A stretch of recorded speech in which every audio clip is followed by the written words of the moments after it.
하는 여러 의원님 앞에 대법관 후보자로 서게 된 것만으로도 더할 나위 없는 영광입니다. 다만 그것이 제가 가진 능력과 자질이 선배나 동료 법조인보다 뛰어나서가 아님을 너무나 잘 알고 있습니다.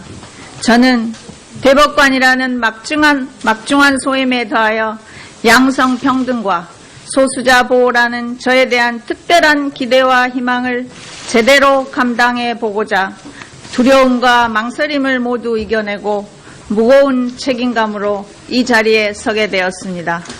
그리하여 저는 오늘 지금까지의 제 삶과 사법에 대한 평소의 소신을 위원님들께 가감없이 드러냄으로써 스스로를 겸허히 되돌아보고 위원님들의 말씀 한마디 한마디를 주권자인 국민의 준엄한 가르침으로 가슴에 깊이 새기도록 하겠습니다. 저는 전남 해남의 농촌에서 1남 6녀 중 5째로 태어났습니다. 어릴 적 대가족을 이루어 살면서 어른을 공경하고 형제 자매들과 서로 나누며 돕는 일이 자연스레 몸에 배었고 강직한 아버지와 따뜻하고 헌신적인 어머니 이스라에서 사랑을 느끼고 배웠습니다. 그리 넉넉지 않는 살림살이였지만 교육을 제일로 여기시던 부모님 덕에 운 좋게 서울에서 대학을 마칠 수 있었습니다. 저는 1991년 3월 서울지방법원 북부지원 판사로 임관한 이래 사법연수원 교수를 재직하던 기간을 제외하고는 지금까지 재판을 담당하여 왔습니다. 모든 사건에는 저마다의 사연이 있고 법관은 그 사연에 가장 알맞는 정의를 찾아 답을 해야 한다고 생각하였습니다. 그러기 위해서 저는 진실을 쫓는 겸손한 자세와 치우침 없는 빈 마음으로 당사자의 목소리에 정성껏 귀 기울이면서 사건마다 성의를 다해왔습니다.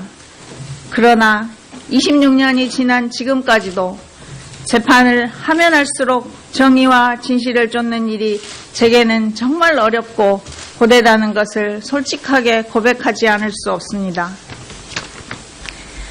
제 남편이 사법시험을 준비하던 관계로 저는 결혼 후 약 10년 동안 가장의 역할을 하여야 했습니다. 1997년 대구지방법원에서 근무할 때에는 대구에서 혼자 살면서 둘째를 낳고 아들 둘을 키웠습니다. 그 경험은 2000년 서울가정법원에서 가사재판을 하는 동안 일과 육아를 병행하는 여성들의 애환을 공감하는 데 귀한 밑거름이 되었습니다. 2010년에는 서울행정법원이 개원한 이래 최초의 여성 분장판사로 근무하게 되는 영광을 누리기도 하였습니다. 서울행정법원에서 근무한 3년은 판사로서 가장 보람되고 행복한 시간이었습니다. 노동, 난민, 전담 재판장으로서 그간 축적해온 사회적 약자와 소수자에 대한 숙고의 결과를 재판에 반영할 수 있었습니다. 비정규직인 기간제 근로자에게 정규직이 받는 통근비, 중식대 등을 차등하여 적게 지급한 것은 합리적 근거 없는 차별이라는 판결을 여러 건 선고하였습니다.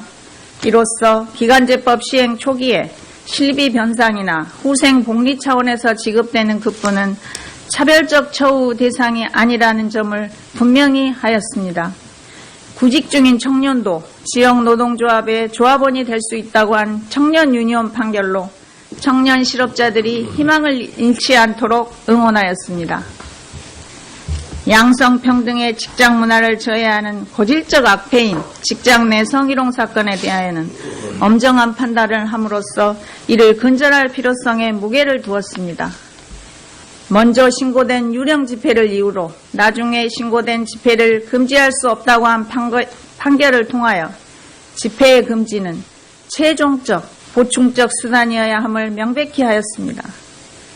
아내 상속 제도의 풍습이 있는 케냐 여성과 동성애를 이유로 한 나이지리아 남성의 난민 신청을 인용함으로써 성적 자기결정권, 인간의 존엄과 행복을 추구할 권리는 국적에 관계없이 모든 사람이 누릴 수 있는 권리임을 확인하였습니다. 존경하는 위원장님, 그리고 의원님 여러분, 이러한 판결을 통하여 저는 법원을 찾는 당사자뿐만 아니라 이 시대를 살아가는 우리 모두의 삶이 질적으로 향상되기를 바랬습니다. 다수와 소수, 남녀를 가리지 않고 공동체의 구성원들이 골고루 행복할 권리를 누리고 사회적 갈등과 분쟁이 합리적으로 해결됨으로써 보다 안전한 사회로 나아가기를 간절히 소망하였습니다. 그 길에 제가 미력 하나마 보탬이 될 수 있다는 것에 무한한 긍지와 자부심을 느껴왔습니다. 이것이 제가 모든 두려움과 망설임을 이겨내고 오늘 청문회의 자리에 서 있는 이유이기도 합니다. 대법원은 공정하고 균형감 있는 판단으로 다양한 사회의 가치관과 대립되는 이해관계의 통합을 이루어내야 합니다.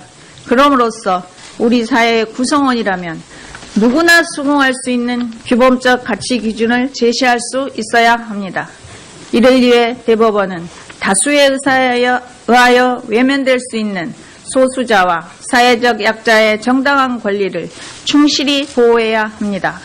그럴 때 비로소 대법원은 인권의 최후 보루로서 국민의 깊은 신뢰와 사랑을 받을 수 있다고 생각합니다. 제가 만약 국회의 동의를 받아 대법관이 된다면 대법원 구성화의 다양화에 대한 국민의 기대와 시대적 사명에 부응하기 위하여 혼신의 힘을 다해 노력하겠습니다.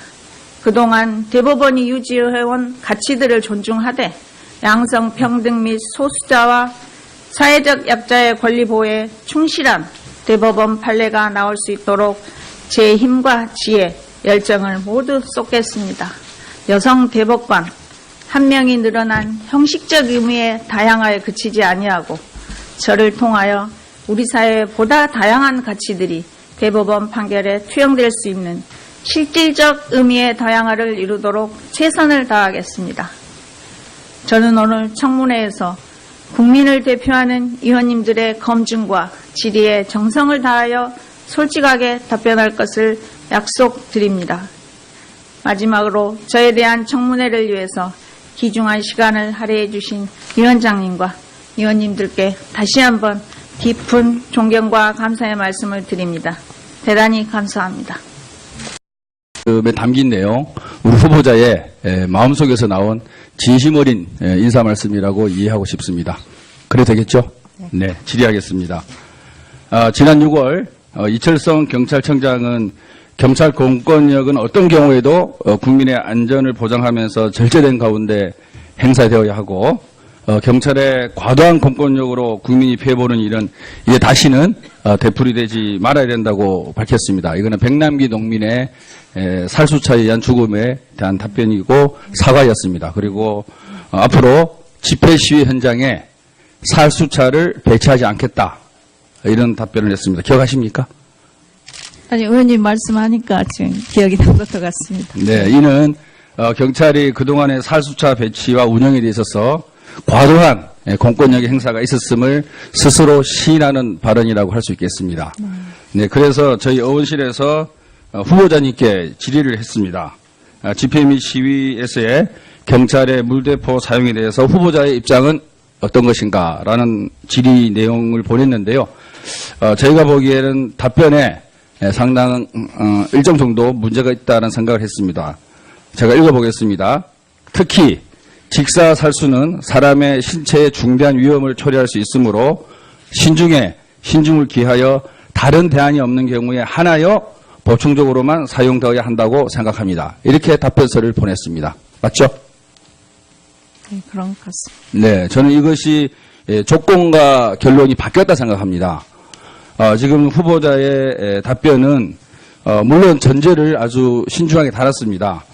신중에 신중을 기하여 또 다른 대안이 없는 경우에 하나여 라는 조건을 달았지만 직사살수, 사람의 인체에 향해서 물대포를 직접 쏘는 직사살수를 인정하는 답변이라고 볼 수밖에 없다는 생각을 하고 있습니다. 이 답변에 대해서 지금도 생각이 같으신지, 안 그러면 답변을 잘못하신지 후보자님의 의견을 듣고 싶습니다.